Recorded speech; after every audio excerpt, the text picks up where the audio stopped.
welcome to the floor. I leave it with you, Martina. I know you will continue on from where Ajith ji presented because that is also your passion. Although you are a neurologist and you have studied Western medicine, your passion is Ayurveda. This is where you live and practice and teach today. And I think many people in this audience will love to know a little more about you, how you came into this. Thank you. What you do with your students, and the floor is yours. Thank you. Good afternoon or good day to all of you. I am stepping in for Dr. Jeevan, as you know, was the original speaker. He couldn't attend today. So I kind of fall in late. What I am really interested in, and I was my whole life, is to understand how things work. And human existence is, to me, extremely fascinating topic. We are all the same and every one of us different, which is phenomenal. And medicine was a natural choice. It was a legitimate way to look into people, to understand. But modern medicine, although neurology is a fascinating field, was not giving me answers to basic questions to which Ayurveda has a whole system. For example, why childhood diseases are happening in childhood, not in old age, and things like that. Why psychiatrists say that majority of depressive patients come at the time of change of the seasons. Ayurveda know all the answers to this. So when I, by chance, it would look like tripped really what it looked like over Ayurveda. I just finished med school, was practicing at a university hospital, never heard the word, knew nothing about the system because we lived behind the Iron Curtain. So I was sitting in awe and shock and thinking, this system has everything, what I was always looking for. And after 25 years of being with it and living with it, I have to say this system has more than I ever was looking for. It's an endless well of knowledge, not only knowledge, but mostly experience that provides a understanding for that knowledge. And when I was thinking about how to approach today's participation with the topic that was given to me, Ayurvedic immunity boosting measures for self-care, what came to my mind was that probably what would help us, in addition to what you're hearing and what you will hear, which is very practical tips, to give us a framework, a mindset from where Ayurveda is approaching and it's coming with its understanding to what is immunity. And I think if I do that or attempt to do it, then all the individual recommendations and all the individual steps that you are hearing that are extremely helpful and that we have to practice will fit into this network. So bear with me, I will try to be as brief as possible. But I think the concepts are so fascinating and so different from the concepts of modern medicine that it's worth it of spending time on them, because they give us a full understanding why is it important to do certain things.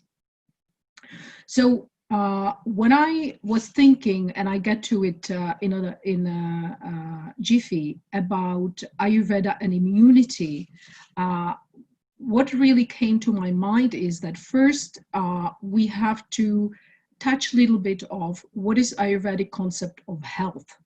And everyone, I believe, is familiar with the Sushruta definition of what is health, samadosha, samagnischa, and so on.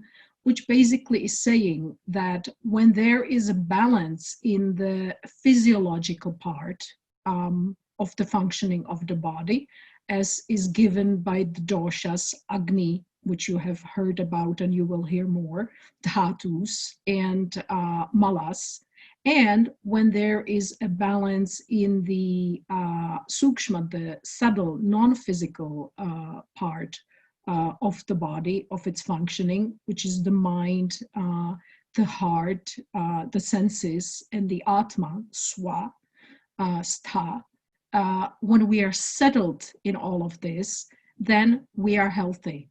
And in Ayurveda, in any Ayurvedic hospital, there is a Swastavritta department, which is a department that is dealing with health, which made me think, if I would take this concept to the today's hospital, just imagine you would go to a modern hospital, to go to a health department, to be talking and to be learning how to be healthy.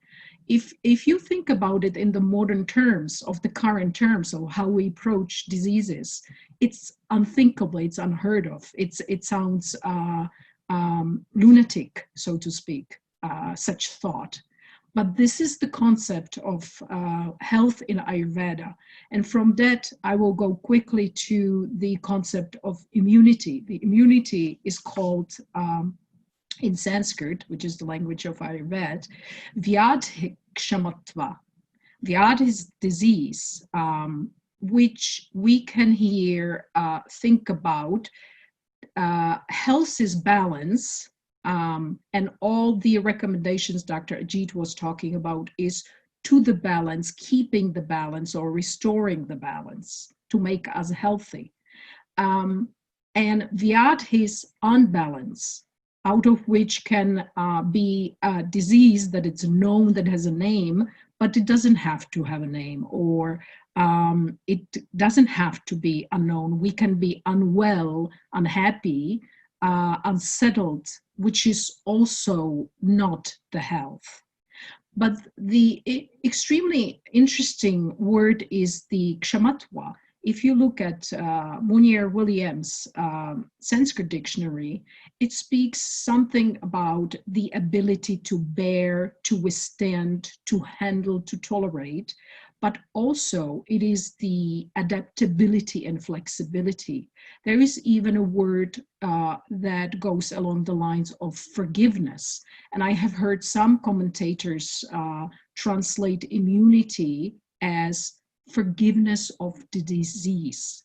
So what I want to try to allude is here that this is not, the concept is not, I as a human being have a supreme dominant place in this creation, and anybody and anything that attacks me has to be killed and destroyed.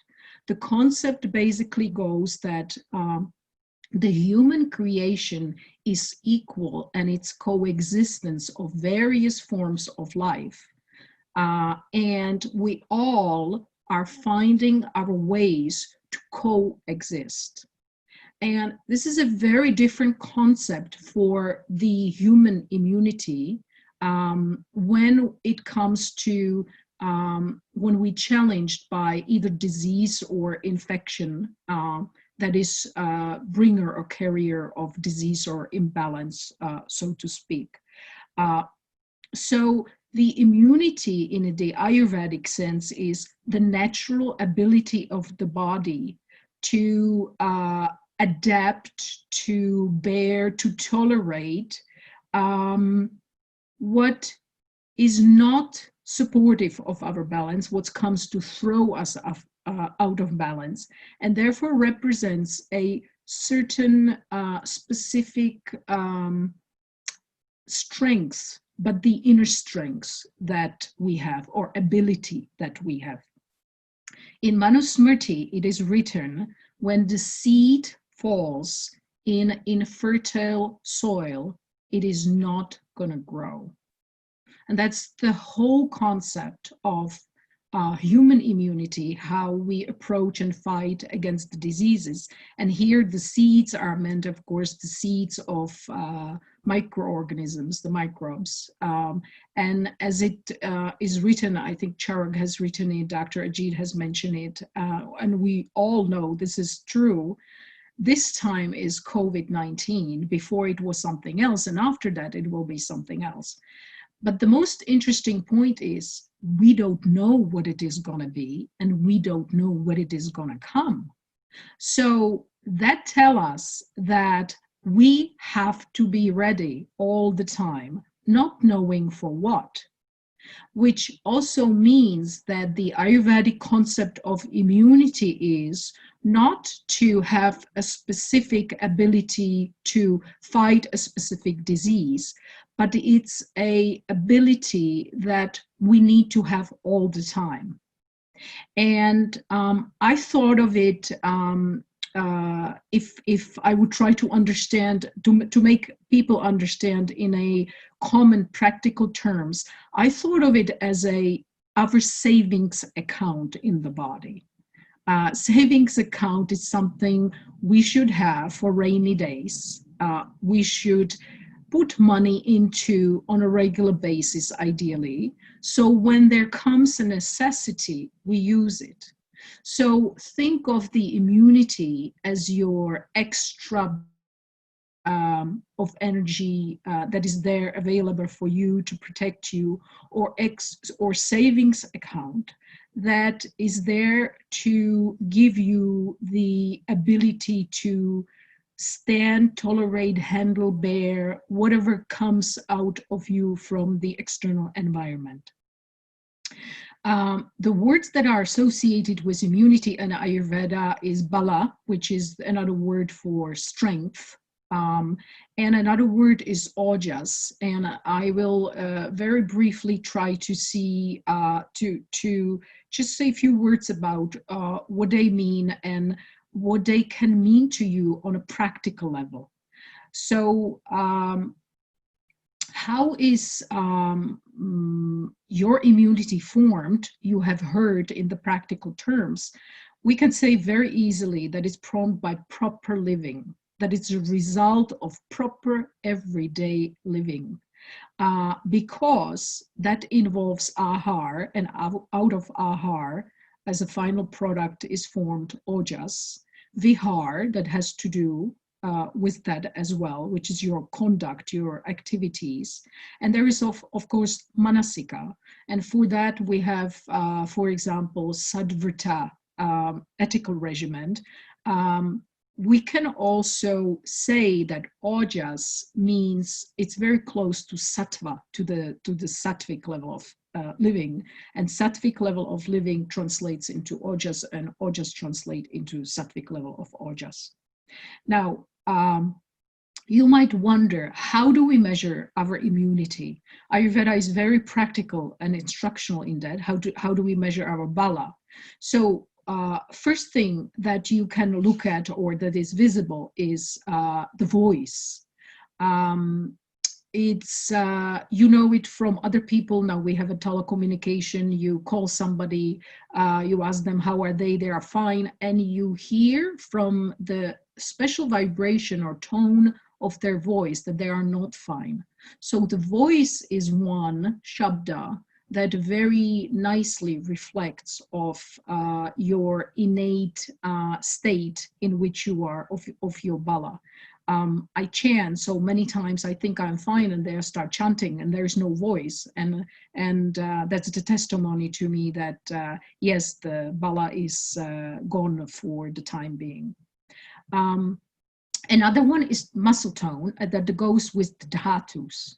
The first three dhatus, rasa, rakta, mamsa, are the ones that are the most relevant to our bala, to our immunity, their quality, their tone, and then also asti. And when we look at them, we can relate them to the doshas, rasa, rakta to pitta to degree and kapha, mamsa to kapha and pitta as well functionally, and asti as vata. Another way you can judge your bala or your patient's bala is by breathing. That is relevant to prana, and you have heard about prana, or will hear even more. Prana, in a sense that it's life energy that we needed for all the processes in the body to happen, but also in a functional union of prana, tejas, and ojas as creating our energy reserve that then forms the already mentioned savings account. So the breathing, whether it's calm, deep, without any blockages, is speaking of your bal. Another one is pulse, which to me is showing the stress level. Now, many people measure their pulse and they say, you know, when I do certain yogic practices or Ayurvedic practices, so when I feel well, I can see my pulse frequency is changing, which goes to the autonomous nervous system that is so integrated in this psychoneuroimmunology complex that we're speaking about. And the last one, which is extremely important, I don't believe well understood, is the function of the sensory organs. I don't have time to go into the details of each, which is not necessary. I just want to give you an overview. Now, immunity is of the three types. One is the one you have inherited, the sahaja, through the genes, and you can inherit good things and bad things. I don't think anyone inherits only wonderful things. Everything is in duality. So we inherit good tendencies and not so good tendencies.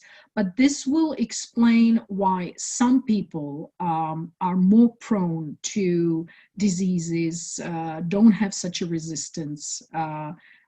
It can be from the very start that they were given not such a large inheritance, so to speak.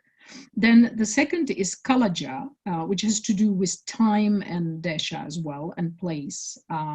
It's the one that is gained in a particular time or place or circumstances. So young people, of course, have stronger immunity than older people in general. Due to wear and tear and the effect of vat, so to speak. You can get a immunity in a particular season by doing particular things that it's supportive of you, strengthen yourself. Panchakarma might go here as a special activity that you gain or improve your immunity or strengths at a particular time. And the last is what's really being spoken here about, and that's yuktaja. That's the immunity that you gain through your choices. Through your choices of ahar, vihar, what you eat, what you do, how you behave, what time you get up, basically not creating prajnaparata, which has the consequence of all, as it was so very nicely explained, very simply said, where the physiology turns to pathology and the balance is lost. Maybe just few words of what you were saying, Madan, at the very beginning, that one of the comorbidities that seem to be a risk factor would be heart diseases. Why would that relate to COVID? I think Ayurveda has a beautiful understanding and view of that, and that speaks of hrdaya, heart. Heart being an extremely important place because it's a place where manas rests. So our mind, and our mind is the most important factor. It's also a place where sattva is created and resides. It's also a place where atma resides, and it's also a place where ojas is created and resides. So it makes total sense, as well as prana playing such an important role. So places that will be polluted will not give enough quality of prana and make one prone to being immunocompromised or having a weak spot in that part of their physiology. How do you know that you have a good bala besides these factors? Or how do you know people who have good immunity? Basically, they are people who have a good natural adaptability. Adaptability to, they digest the food well, various foods. They have a good adaptability to changing environment, to physical hardship, to hunger and thirst, and cold weather and hot weather. So this is something that you also know about yourself, that you are in a more optimal state. You have a better tolerance to all of these fluctuating factors from around you. And when you are not, you respond more severely or causing more disbalances. Agni, Vata, Ojas, which basically represents, together with Prana and Tejas, the inner nourishment, while the food represents the outer nourishment. I already mentioned the connection with Sattva, but I would also like to make another connection, and that is with Shraddha, which is our conviction, which is our belief. But it's really how firmly, clearly, and unshakably we standing in life, especially in the face of adverse situations and of adverse reactions, as is this one we're going through right now. So closing up, maybe just in general, which should really come out very clearly of what was said. How do you support, or how do you form or reform, if necessary, your bala, your immunity? Very simply said, by proper living, which is eating well, ahar, conducting yourself well. You have heard many wonderful recommendations, and I believe you will hear more from the last speaker. And I think most importantly, it is by being positive, and being content with self and with life, which would bring me back to the Vyadhi Kshamatva, forgiveness. Forgiving, in other words, accepting, letting go of all grievances, whether internal, emotional, mental, but also physical. We all have the right to live. Even the microorganisms have the right to live. They are looking for a place to live. There are many of them. They bring us good. They are not our enemies. They are coming to claim their right. We are living here, so we need to find a balance or create a new balance.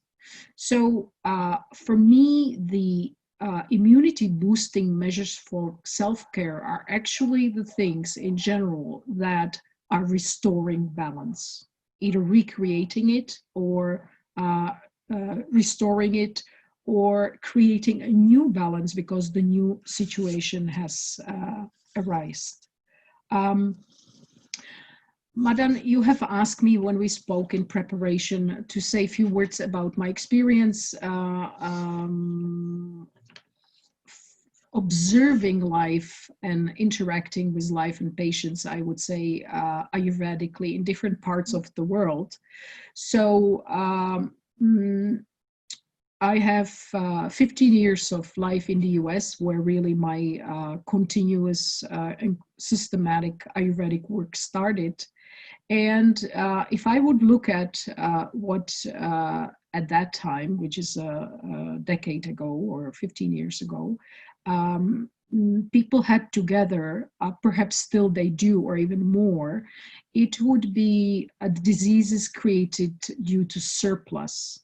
Surplus, but unfortunately surplus of not good things, unnatural habits, unnatural environment, and denaturated food. Basically, all majority of things they are doing are things that are not bringing life and supporting life in various forms. So it's all ama forming, and ama, as you have heard, impedes the physiological processes and takes our strengths away and creates diseases. Now, if I would look at my experience in India, it's quite the opposite. It's mostly, India is such an incredibly varied country that has a full spectrum of everything. But the subset of people, unlike in the US, some parts have the similar as in the US, would be quite the opposite, and that would be lack of good nutrition, excess exposure to microorganisms, and environmental factors, extreme weather, pollution, bad water, and so on.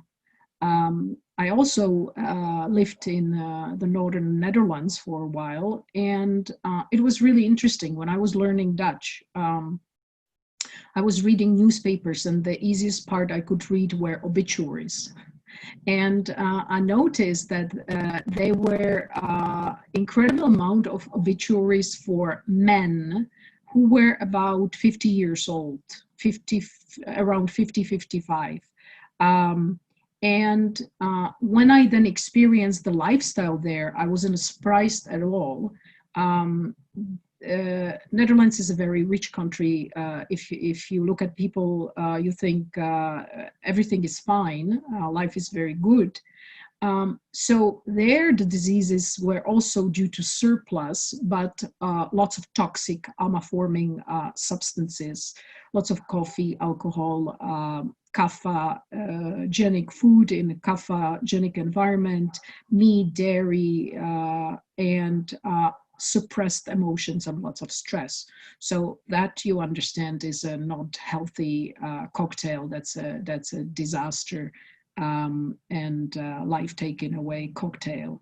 And I should say a few words about my home country, which is a very peculiar in a way. It's very small, 10 million people, but always acted as it knows something different than everyone else, and to a little bit degree is better than everyone else because it knows something. But my experience practicing here and meeting people is we have a heavy diet, pork, dumplings, beer, in a large quantities. That's why we number 4 in the world with colorectal cancer, not surprisingly. But what we have in my experience is compared to the other countries that I mentioned that I have experienced, we have lots of negative mental outlook and lots of criticism, comparison, jealousy, anger, fear, and things like that, which play an incredible important role in your psychological immunity and therefore in your physical immunity.